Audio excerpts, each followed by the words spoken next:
Gujarati superstar વિક્રમ ઠાકોરની રાજનીતિમાં થશે entry. સમાજનો મત જાણી રાજનીતિમાં પ્રવેશની વિક્રમ ઠાકોરની જાહેરાત। કયા પક્ષમાં જોડાવું તેવું હજુ નક્કી ન કર્યું હોવાની વિક્રમ ઠાકોરની સ્પષ્ટતા।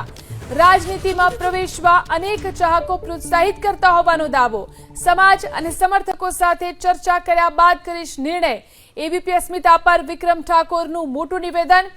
મને પણ લાગે છે કે મારે રાજનીતિમાં જવું જોઈએ। સમાજને પૂછી અને રાજકારણમાં જવાનો નિર્ણય લઈશ।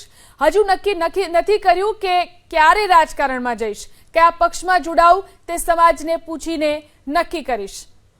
લાગે છે કે હવે આપે પણ રાજકારણમાં આવવાની જરૂર છે।